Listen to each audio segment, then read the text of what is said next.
Hey, it's Rob. It is Wax Wednesday. Once again, stuff I picked up. This little video stream that I do that pays homage to the stuff that I've picked up at record stores because I go to record stores a lot. This is episode number 13 already. Good gosh. Should I do what apartment buildings do and like just kind of, they skip the 13th floor. They just kind of go to number 14. Should I just go to episode 14? Kind of superstitious. Well, it's really 13. I might call it 14, but it's really... Anyway, first up, you all set? Buckle in for 3. Here we go. First up, Steely Dan's Sun Mountain. Oh, I was suspicious of this from the word go. I don't know why I pulled the trigger on it. I guess, I was hoping for the best. I mean, I like Steely Dan. I love Steely Dan. Some albums I really love. But there are some red flags with this one. Well, I've never heard of the studio album of Sun Mountain, so made me question, I look at the back and, there's like 8 songs aside. That is uncharacteristic for Steely Dan. Aja only has 3 songs aside. Is this Steely Dan's punk record? Probably not.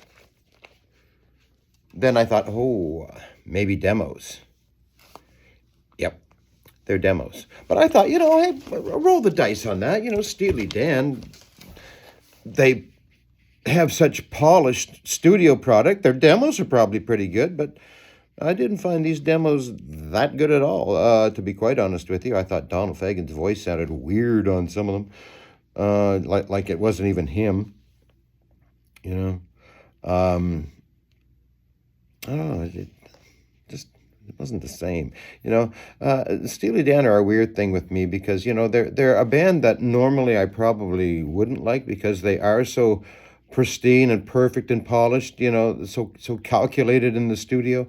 That's something that I normally don't like, but they are like so strong in that direction that you can't deny that they are pretty amazing. And as songwriters, that man, they've had some great stuff over the years. Although I'm not so sure that I'm sold on this particular round of demos.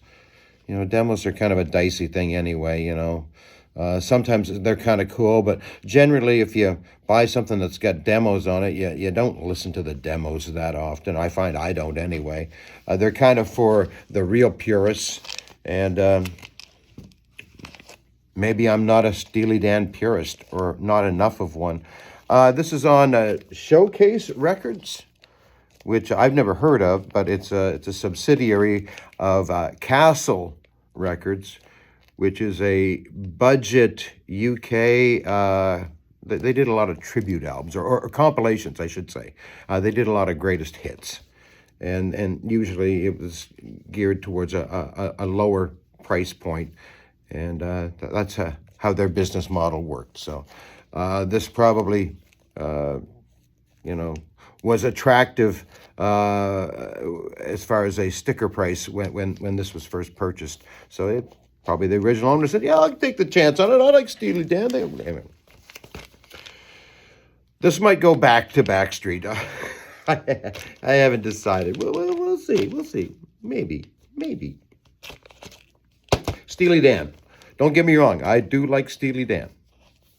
But, this I'm not so sold on. Next up, let's shop local. Let me take it out of this so you get a better look at it. This is the Olympic Symphonium, Beauty and the Tension, their 2018 release, their 5th album, with a very, very sad cover picture. Almost too sad. Olympic Symphonium, actually, they're in their 20th year. They got their start in 2005. They're essentially a Fredericton band, although Kyle from the group hasn't lived in Fredericton for a few years now. He's now based in Halifax. But I think these guys would agree that they are a Fredericton band, and a very good one. Man, these guys are so skilled. And the ideas flow out of them. If you like a dreamy kind of folk pop, that's a pretty good description of these guys. At times, they kind of remind me of Winter Sleep a little bit. Would that be fair to say? But this is on the Forward Music Group label out of Halifax, which is doing great work, and always great to support those guys. This is limited edition, only 200 of these pressed, so I was pretty glad to get one. Olympic Symphonium, they're just like such mature, seasoned musicians. They're so talented, and they create great atmosphere. If you saw the Truth and Reconciliation show that happened at the Playhouse last September 30th, it was a collaboration between the Hello Crows, and they invited the Olympic Symphonium to join them, and together it was just gorgeous. It was just one of the most incredible, powerful nights of music I've ever seen. And those two worked so well together. Again, atmosphere, tons of it. And just a gorgeous, gorgeous night. So Olympic Symphonium, they don't get out that often, or at least I don't see them performing that often. But when they do, it's kind of an event. They got their start. It's Graham Walker in this band. Am I correct? Yeah, Graham Walker. That's right. Get my Walkers confused there. But Graham Walker, also of Grand Theft Bus fame, was writing songs that didn't quite fit Grand Theft Bus. So that's where the Olympic Symphonium got their start. So anyway, Beauty and the Tension, a very nice record. And I'm really glad to add that to the collection. So right on. Up next, I'm going to dedicate this next one to my mom, to Doris, 101, and living in the Nashwauk Villa up in Stanley right now. But growing up, yes, there was a huge generation gap between our tastes in music, but one thing is for certain, I can guarantee you that my love for vinyl came from her. She was the one that was always spinning the records when I was little, before I had any of my own. So it was pretty much a daily occurrence. So I always grew up around a turntable, and Mom picking records, and I always have this vision that I wish I could have seen of my mom going to a record store and flipping through and saying, "Oh, I'll take this one." I wish I had seen that, but. Essentially, most of her record collection that I know of from growing up, she had by the time I came along, I believe. So yeah, and the record that I picked up here is one of those records that out of the ones that she spun. I think I do have a little bit of a great big soft spot for this one. I don't own many country records, and if you're thinking of starting a country music collection and you don't have any, I might suggest this as your first purchase, because it is fantastic country music. Waylon Jennings, Greatest Hits, Canadian pressing, I believe an OG. It's got that nice embossed gold leaf on the cover. Gorgeous jacket. It's in really good shape. Good Lord, what was that? But anyway, yeah, pick this up because I was thinking of my mom. And, what passes itself off as like new country these days, man, it just leaves me cold. It's, to me, and it's fair for me to say, it's my opinion. I'm not saying right or wrong, but to me, it's just pop music in a cowboy hat. You want to look at the real thing. You want to talk authenticity. You go to those old school cats, man. I'm not feeling it from this new breed. Not at all. Not like I did from Waylon and his crew. Now, Waylon actually dates back to the early days of rock and roll because Waylon was on that tour with Buddy Holly that so famously the plane went down. It was a fateful coin flip that Waylon wasn't on that plane. You know, it was a miserable middle of the winter tour. It was an unheated bus. Waylon was sick. Buddy wanted to do some laundry. It was down to the two of them who was going to get that final seat on the plane. It was a coin flip that Buddy won, so to speak. But thankfully, out of that tragedy, we at least 15 years later could look forward to the work of this man right here and many others of his kind.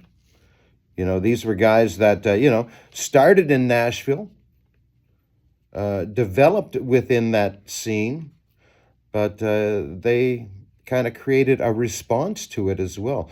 Like Nashville is Music City. The center of the country music industry is there. And with that, you've got a studio system run by so many people and so many songwriters and it's very big business. A lot of the old school country guys, they thought, what was coming out of Nashville kind of was lacking a lot of heart. It was kind of sounding like product. It was more produced, more polished, more strings, more orchestration. It just was starting to move away from stuff that, wasn't really sounding much like country music anymore. So you had a little movement that kind of got out of Nashville, probably most famously, helmed by Waylon and his old buddy Willie Nelson. Those guys hightailed it to Texas, and they started whole new scenes. In cities like Austin and Lubbock, Texas. And with that there was a whole new generation of country songwriters that were trying to put a little authenticity back into things. You're looking at guys like Townes Van Zandt. You're looking at guys like Steve Earle, and trying to make country a little more real again.